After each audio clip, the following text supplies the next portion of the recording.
Hello everyone, आज मैं solution बता रही हूँ एलन लीडर टेस्ट सीरीज़ का, मतलब कि यूनिट टेस्ट 3 का। तो देखो, बहुत लोग बोलते हैं कि मुझे 100 प्लस भी मार्क्स नहीं आ रहा है फिजिक्स में। देखो, जब तक PYQ नहीं करोगे ना, जब तक फिजिक्स में मार्क्स नहीं बढ़ेगा। फिजिक्स में क्या, केमिस्ट्री में भी नहीं, एंड बायो में भी NCERT बेस्ड PYQ करना ही है। तो देखो, मैं इसमें 120 मार्क्स का क्वेश्चन बताऊँगी एंड ये सारा PYQ ही है। और एलन लीडर टेस्ट सीरीज में ऐसा ही पूछा जाता है। मैक्सिमम क्वेश्चन PYQ रहता है या थोड़ा PYQ का वर्जन रहता है। तो प्लीज़ PYQ स्किप मत करो। लास्ट 37 ईयर्स का PYQ कर लो। अभी 2025 हो गया तो 38 ईयर्स का PYQ अच्छा से कर जाओ। फिजिक्स में आराम से 124 स्कोर कर सकते हो। क्वेश्चन नंबर 1 जो है ये PYQ है, मतलब कि सर्किट क्लोज एंड ओपन वाला जो रहता है, एक बार क्लोज कर दिया जाता है फिर ओपन कर दिया जाता है। तो इसमें हमसे पूछा गया है वर्क डन। तो एक बार हम जब ओपन रहेगा तब निकालेंगे और एक बार क्लोज रहेगा तब चार्ज निकालेंगे, एंड V तो सेम ही रहेगा। नेक्स्ट है क्वेश्चन नंबर 3, ये भी PYQ है। इसमें भी वर्क डन निकालने के लिए बोला गया है। तो work done V into Q हो जाएगा, एंड जो वैल्यू क्वेश्चन में दिया रहेगा उसके अकॉर्डिंग हम चेंज कर देंगे। तो क्वेश्चन में C दिया गया है तो हम C इंटू V कर देंगे। तो यहाँ पे हो जाएगा WV² इंटू C। नेक्स्ट है क्वेश्चन नंबर 4, ये भी PYQ है। एंड ड्रॉप है, मतलब कि SG का इसका कैपेसिटेंस C है, एंड बिगर ड्रॉप का कैपेसिटेंस हमसे पूछा जा रहा है। तो देखो, ये दोनों में वॉल्यूम जो होगा वो सेम होगा। वॉल्यूम क्या होता है, 4/3 पाई r³ होता है। तो यहाँ पे स्मॉल ड्रॉप है तो इसमें रेडियस स्मॉल वाला लेंगे, एंड बिगर ड्रॉप में रेडियस बड़ा वाला लेंगे। एंड अब हम कैपेसिटेंस लिखे स्फेरिकल के लिए तो 4πε0r होता है। तो यहाँ पे सिंपल r का वैल्यू निकालेंगे, यहाँ पे पुट कर देंगे, हमारा आंसर आ जाएगा। नेक्स्ट है क्वेश्चन नंबर 5, ये भी PYQ ही है। 12 माइक्रोफैराडे का कैपेसिटर है जिसको कि कनेक्ट किया गया है 50 वोल्ट से। अब क्या किया जाता है कि 12 माइक्रोफैराडे का जो कैपेसिटर है इसको अनचार्ज कैपेसिटर से ऐड किया जाता है, मतलब कि 4 माइक्रोफैराडे से। जब एंड ये अनचार्ज है तो इसमें VV 0 होगा। तो इसमें हमें सिंपल कॉमन पोटेंशियल फाइंड करने के लिए बोला गया है। तो कॉमन पोटेंशियल जो होता है C1 V1 C2 V2 by C1 plus C2 होता है। जब C2 अनचार्ज है तो यहाँ पे VV 0 होगा, तो ये तो 0 हो गया, तो सिंपल बचा C1 V1 C1 plus C2। अब सबका वैल्यू पुट करेंगे, आंसर आ जाएगा। नेक्स्ट है क्वेश्चन नंबर 6, ये भी PYQ है। एंड देख सकते हो ऐसा वाला क्वेश्चन तो करंट इलेक्ट्रिसिटी में पूछा जाता है। तो यहाँ पे हमें VA निकालने के लिए बोला गया है। तो इसमें देखो, किधर से भी इधर से करंट पास कर रहा है, तो मैं जनरली करंट के डायरेक्शन में ही पास ले लेती हूँ। तो अब यहाँ पे लिखे तो C पे जो होगा, यहाँ पे अर्थित है तो पोटेंशियल 0 होगा, तो V यहाँ पे 0 हो गया। अब V क्या होता है, Q/C होता है। तो ये Q हो गया, ये C हो गया। जैसे कि हम करंट इलेक्ट्रिसिटी में V बराबर IR करके लिखते थे, वैसे ही यहाँ पे V जो हो जाएगा ये Q/C हो जाएगा। तो करंट के डायरेक्शन में V जो लिखेंगे वो निगेटिव हो जाएगा। तो यहाँ पे -Q/3 लिखेंगे। एंड यहाँ पे देख सकते हैं हम लोअर पोटेंशियल से हायर पोटेंशियल की तरफ जा रहे हैं, तो यहाँ पे +5 होगा। एंड फिर यहाँ पे कैपेसिटर आ गया, तो V जो होता है ये Q/C होता है। हम करंट के ही पाथ में जा रहे हैं तो यहाँ पे साइन निगेटिव आ जाएगा। एंड यहाँ पे चार्ज एंड कैपेसिटर 2 दिया गया है, एंड फिर यहाँ पे 10 लिख देंगे। एंड इसको सॉल्व करेंगे तो Q-6 आ जाएगा। तो अब सिंपल हमें VA निकालना है। तो VA निकालने के लिए ये हो गया हमारा VA, एंड ये हो गया कैपेसिटर, एंड ये हो गया VB। VB हमें पता है 10 वोल्ट है, एंड ये 2 माइक्रोफैराडे है। तो अब इसको हम लिखेंगे तो ये कुछ इस टाइप से होगा। VA हम इधर करंट जा रहा है, इधर ही हम जा रहे हैं, तो ये हो जाएगा -Q/C, एंड ये हो जाएगा VB। तो यहाँ पे VB का वैल्यू दिया गया है, Q का वैल्यू हम निकाल लिए हैं, कैपेसिटर 2 दिया गया है। अब सिंपल यहाँ से VA आ जाएगा। नेक्स्ट है क्वेश्चन नंबर 7, ये भी PYQ है। मतलब कि ये एक कैपेसिटर है, पहले इसमें कुछ नहीं फिल था, मतलब कि 2 कैपेसिटर है, ये सीरीज में अटैच है। बाद में क्या किया जाता है कि एक कैपेसिटर में डाई इलेक्ट्रिक कांस्टेंट फिल कर दिया जाता है जो कि 2 है। तो अब हमसे इसमें क्वेश्चन पूछा गया है कि परसेंटेज चेंज कितना होगा। तो परसेंटेज चेंज जो लिखेंगे, मतलब कि चार्ज में परसेंटेज चेंज कितना होगा, तो Q final minus Q initial लिखेंगे, एंड डिवाइड कर देंगे Q इनिशियल से इंटू 100।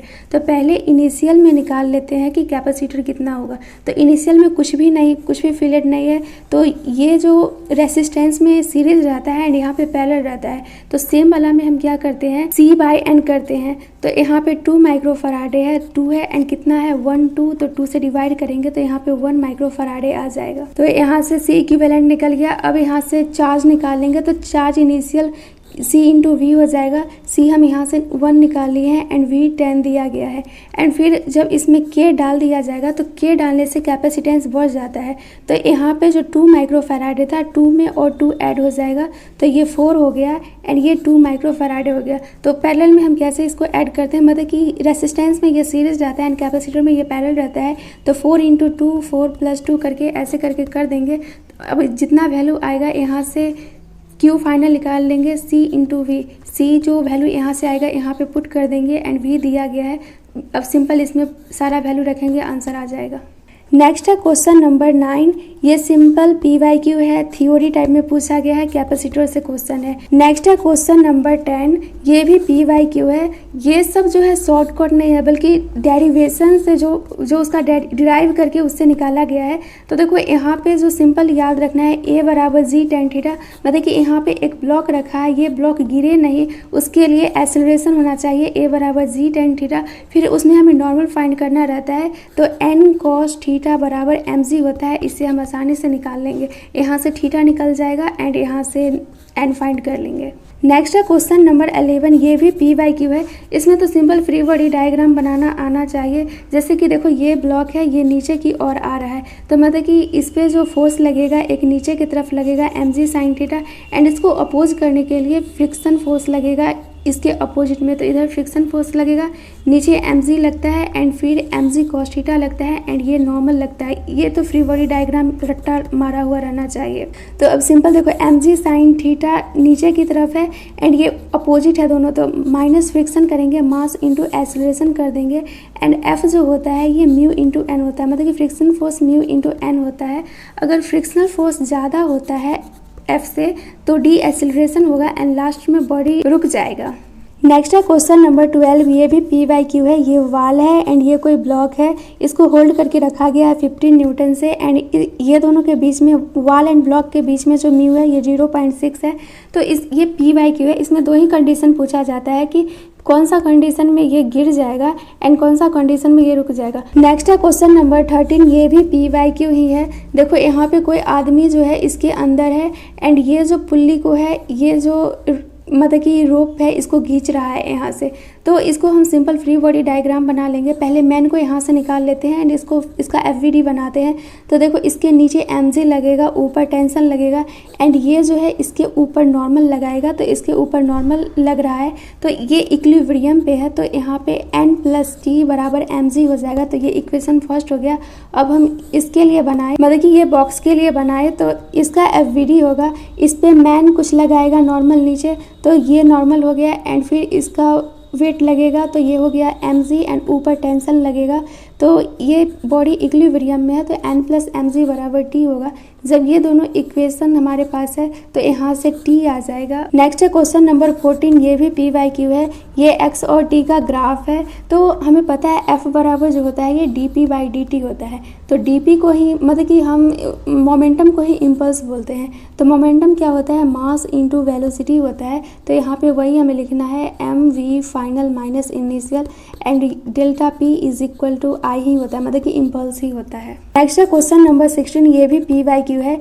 एक ट्रेन है जो कि 20 मीटर पर सेकेंड से जा रहा है एंड इस पे डस्ट फॉल कर रहा है 50 kg पर मिनट से। तो इसमें और एक्स्ट्रा फोर्स कितना चाहिए एंड इसमें इसका जो वेलोसिटी है ये कांस्टेंट वेलोसिटी है। तो हमें पता है F बराबर dp/dt होता है। तो हम इसको लिखते हैं, मतलब कि dp/dt तो लिखते ही हैं एंड मोमेंटम को लिखते हैं मास इंटू वेलोसिटी। अगर मास कांस्टेंट दिया रहता है तो m इंटू dv/dt लिखते हैं। अगर वेलोसिटी कांस्टेंट दिया रहता है तो v इंटू dm/dt ऐसे करके लिखते हैं। तो यहाँ पे वेलोसिटी कांस्टेंट दिया गया है तो सिंपल dm/dt इंटू v लिखेंगे। सारा चीज़ का वैल्यू दिया गया है, बस इसमें पुट करना है। नेक्स्ट है क्वेश्चन नंबर 17। ये भी PYQ ही है। ये रॉकेट है जो कि a एक्सेलरेशन से ऊपर जा रहा है, नीचे mg लग रहा है एंड ऊपर अपथ्रस्ट लग रहा है। तो upthrust minus mg m into a हो जाएगा। नेक्स्ट है क्वेश्चन नंबर 18। ये भी PYQ है। ये एक पुल्ली है, इससे 2 ब्लॉक अटैच है। एक का मास है 3 kg, एक का मास है 6 kg। तो 6 kg का मास ज़्यादा है तो ये नीचे की ओर मूव करेगा, तो एक्सेलरेशन इधर होगा। क्वेश्चन में हमसे पूछ रहा है कि स्प्रिंग रीडिंग कितना होगा। तो सबसे पहले हम पूरे सिस्टम का एक्सेलरेशन निकाल लेते हैं, क्योंकि जितना एक्सेलरेशन से ये मूव करेगा उतना ही एक्सेलरेशन से ये भी करेगा। तो F जो हो जाएगा 6g - 3g हो जाएगा, एंड दोनों मास को ऐड कर देंगे तो 6 + 3 9 हो जाएगा। अब हमें इसका रीडिंग फाइंड करना है। तो सिंपल, ये T है, ये T है, तो यहाँ पे 2T हो जाएगा। तो अगर हम T फाइंड कर लेते हैं तो स्प्रिंग रीडिंग आ जाएगा।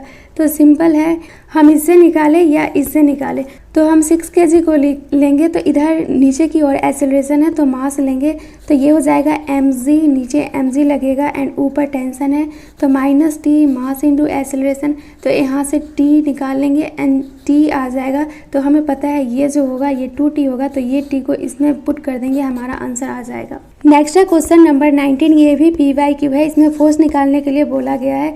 ये देखो सरफेस है एंड ये कोई ब्लॉक है। यहाँ पे जो म्यू दिया गया है ये 1/2√3 दिया गया है, एंड ये फोर्स दिया गया था ऐसे है, एंड यहाँ पे एंगल 60 डिग्री है। तो इसको पहले हम अच्छा से लिख लेते हैं।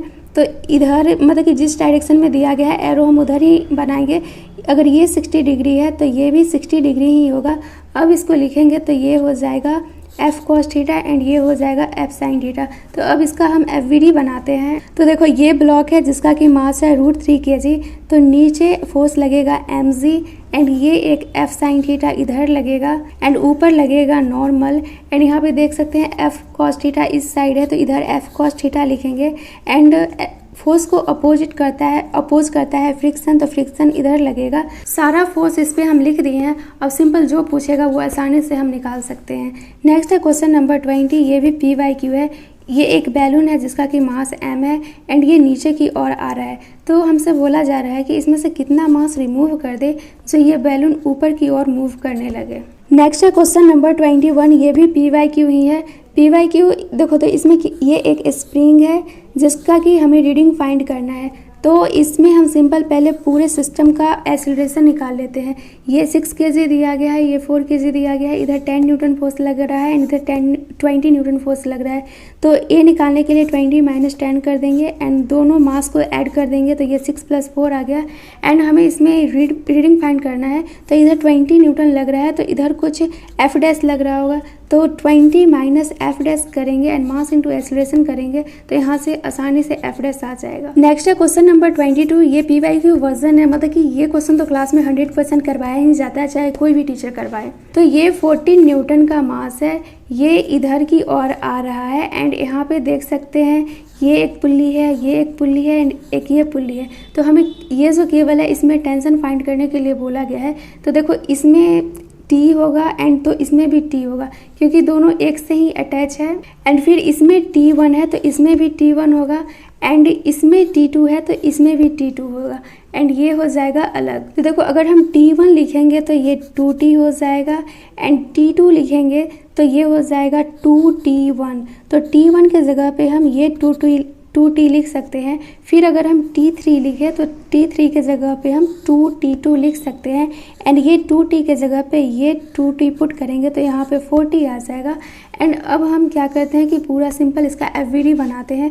तो ये 14 न्यूटन का है, तो इसके ऊपर T1 लग रहा है, T2 लग रहा है, एंड T3 लग रहा है, एंड नीचे फोर्स लगेगा 14 न्यूटन। ये सब इक्विलिब्रियम में है, तो T मतलब कि ये T है, ये T1 होगा, एंड ये T2 होगा, एंड ये है 40 न्यूटन। तो यहाँ से T निकल के आ जाएगा। तो हमें इसमें निकालना है, तो T3 जो है वो 2T2 निकाले थे, तो ये T वाला वैल्यू यहाँ पे रख देंगे, आंसर आ जाएगा। नेक्स्ट है क्वेश्चन नंबर 23। ये कोई बस है जो कि इधर से जा रहा है, एंड यहाँ पे 60 डिग्री दिया गया है, एंड यहाँ पे 60 डिग्री दिया गया है, एंड ये जो स्ट्रिंग है इससे बॉल अटैच है, ये A स्ट्रिंग है एंड ये B स्ट्रिंग है। अगर हम इसका FVD बना लेते हैं तो ये क्वेश्चन एकदम सिंपल है। मान लो ये कोई बस है जो कि A से मूव कर रहा है, एंड यहाँ पे कोई स्ट्रिंग है, ये A स्ट्रिंग है एंड ये B स्ट्रिंग है जो ये मास से अटैच है। तो इसमें टेंशन T होगा एंड इसमें भी टेंशन T होगा। यहाँ पे थीटा 60 डिग्री दिया गया है एंड यहाँ पे भी थीटा 60 डिग्री दिया गया है। तो अब देखो इसका FVD अच्छा से बनाते हैं। यहाँ पे ये एक स्ट्रिंग है एंड इधर ये एक स्ट्रिंग है। यहाँ पे कुछ ऐसे मान लेते हैं जो इससे अटैच है, यहाँ पे 60 डिग्री दिया गया है एंड यहाँ पे भी मान लेते हैं कुछ है एंड यहाँ पे 60 डिग्री दिया गया है।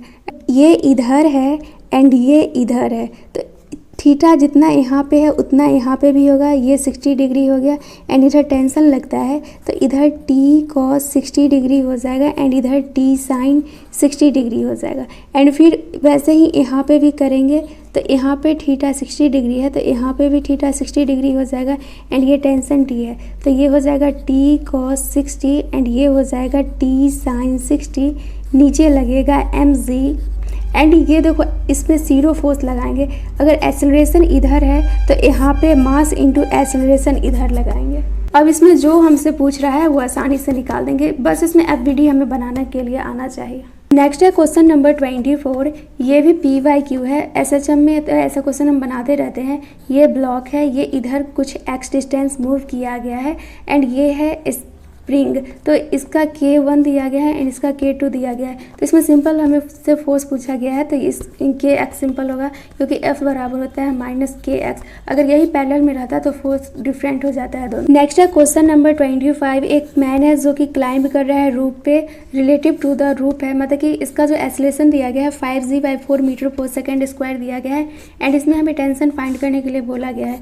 तो ये एक पुल्ली है, यहाँ पे एक मैन है जिसका कि वेट 60 kg का है एंड यहाँ पे एक वेट अटैच है जिसका कि मास है 100 kg, मतलब कि एक ब्लॉक है उसका मास है 100 kg। ये इसको इधर पुल करेगा तो ये ऊपर जाएगा तो इसका एक्सेलरेशन ऊपर हो जाएगा एंड ये नीचे होगा, टेंशन ऊपर की ओर लगेगा। तो अब हम इसमें इक्वेशन लिखेंगे। तो फर्स्ट इक्वेशन देखते हैं, एक्सेलरेशन ऊपर की ओर जा रहा है तो मतलब कि सबसे पहले हम टेंशन लिखेंगे तो टी लिखेंगे और नीचे वेट लग रहा है 100 एंड तो नीचे फोर्स हो जाएगा 100g, तो -100g हो गया एंड मास इंटू एक्सेलरेशन कर देंगे। अब जब मैन के लिए लिखे तो यहाँ पे एक्सेलरेशन में थोड़ा चेंज आएगा। तो देखो एक्सेलरेशन नीचे आ रहा है तो सबसे पहले जो फोर्स होगा वो मैन का वेट का लिखेंगे तो नीचे लगेगा 60g एंड ऊपर होगा -t and simple mass into acceleration कर देंगे। बट यहाँ पे जो एक्सेलरेशन लिखेंगे ये देखो मैन ऊपर की ओर तरफ बढ़ेगा एंड ये नीचे की ओर आ रहा है तो यहाँ पे सिंपल 5g/4 -a कर देंगे। तो ये दोनों इक्वेशन में टेंशन जो होगा वो कट जाएगा एंड यहाँ पे सिंपल एक्सेलरेशन निकल के आ जाएगा। नेक्स्ट है क्वेश्चन नंबर 26। यहाँ पे कोई रूप है, उसका लेंथ L है, यहाँ पे मास अटैच है, कोई ब्लॉक है जिसका कि मास M है एंड रूप का मास M दिया गया है एंड टोटल लेंथ इसका L है। तो हमसे बोला गया है कि x डिस्टेंस दूरी पे इसमें टेंशन कितना होगा। तो ये सिंपल है, देखो यहाँ तक x हो गया तो यहाँ तक L - x होगा। तो सिंपल इसको लिखेंगे L - x, ऊपर में टेंशन लगेगा एंड नीचे में मास mg लगेगा। तो यहाँ पे पूरे L डिस्टेंस में मास M है तो L - x में कितना हो जाएगा m/L and L - x unitary method से हम लिख लेंगे इसको। एंड इक्विलिब्रियम पे हमें पता है T बराबर mg रहता है तो यहाँ पे हम सिंपल लिखेंगे T बराबर ये ब्लॉक का मास mg एंड प्लस लिखेंगे ये जो रोप का मास है ये हो जाएगा mg। बट रोप के मास के जगह हम लिखेंगे m/L L - x। अब बस सिंपल इसको सॉल्व करेंगे, आंसर आ जाएगा।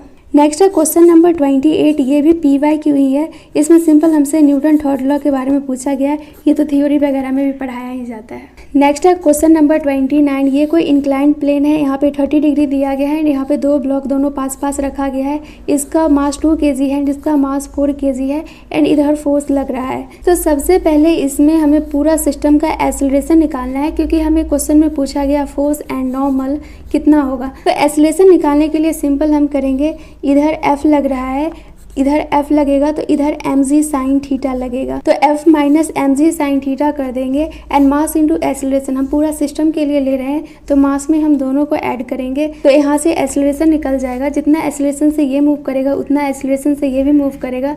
तो हमें 2 kg के लिए पूछा गया है तो 2 kg पे देख लेते हैं क्या क्या लग रहा है। 2 kg पे ये फोर्स लग रहा है F एंड इधर फोर्स लग रहा है mg sin theta and B के द्वारा नॉर्मल इस पे लग रहा है N, ये नॉर्मल हो गया एंड ये मूव कर रहा है, फोर्स जिधर लगेगा उधर ही एक्सीलरेशन भी होगा, तो इधर एक्सीलरेशन लग रहा है।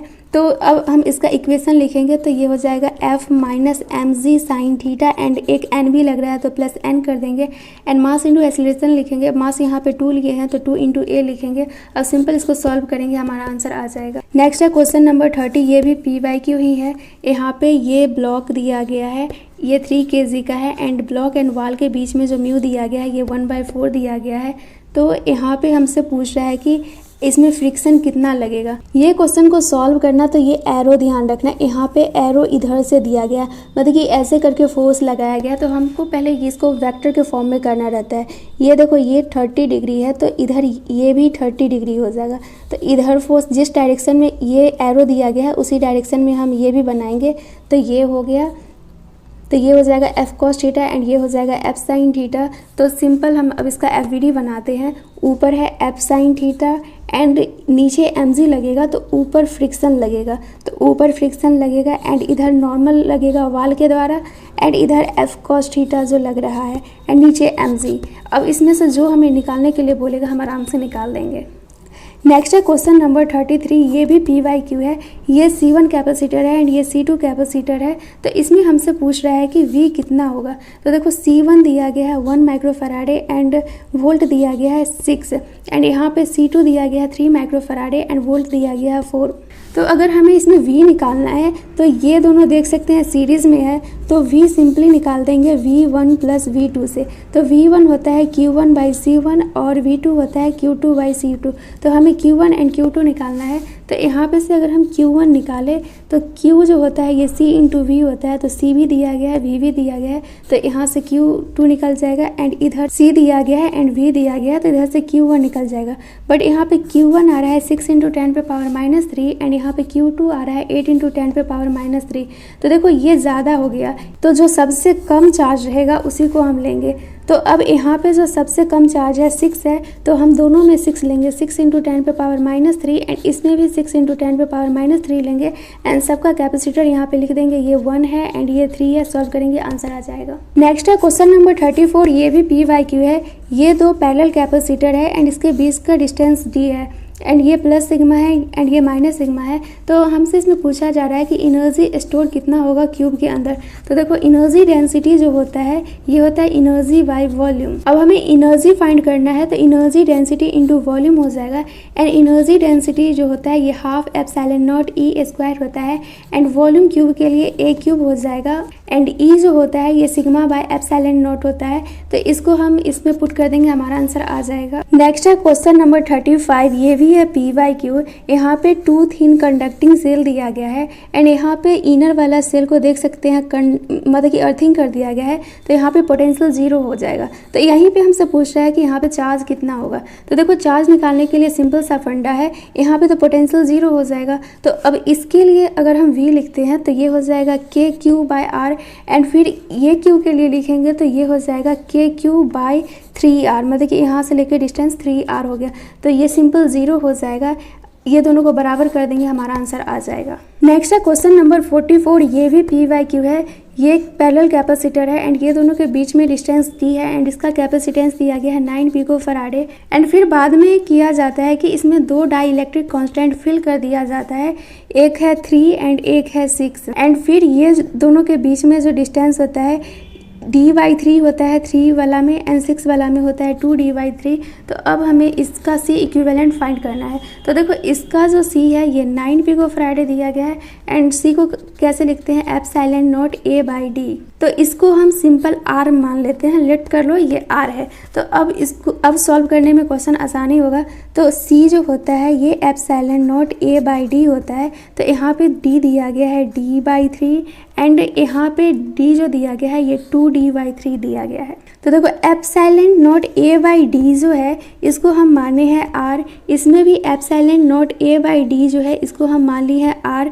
तो ये ऊपर आ जाएगा तो ये 9 हो गया एंड इससे 2 से कट जाएगा 3 एंड ये ऊपर आ जाएगा तो ये भी हो गया 9।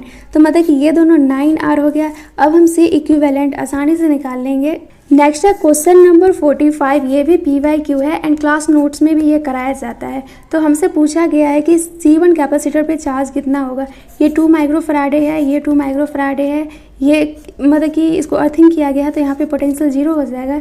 ये 6 वोल्ट है, ये 6 है एंड ये भी 6 वोल्ट है। ये 6 इसलिए है कि यहाँ पे देख सकते हैं बीच में कुछ भी नहीं आया, मतलब कि ना कोई कैपेसिटर है ना कोई रेसिस्टेंस है, सिंपल वायर है, तो यहाँ पे 6 हो जाएगा। एंड यहाँ पे देख सकते हैं यहाँ पे भी कोई मतलब कि रेजिस्टेंस वगैरह नहीं आया है तो यहाँ पे भी 6 हो जाएगा। एंड इधर भी कुछ नहीं रुकावट आया है तो इधर भी 6 हो जाएगा। तो इसको सॉल्व करने का एक तो आप चार्ज कंजर्वेशन के मेथड से कर सकते हो, एंड मैं जो सिंपल करती हूँ कॉमन पोटेंशियल के हेल्प से निकाल लेती हूँ।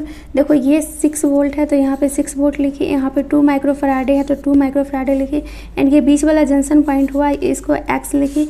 एंड फिर इससे नीचे आएंगे तो ये हो जाएगा 4 माइक्रोफराडे एंड इसका पोटेंशियल 0 है तो 0 पोटेंशियल लिख लिए।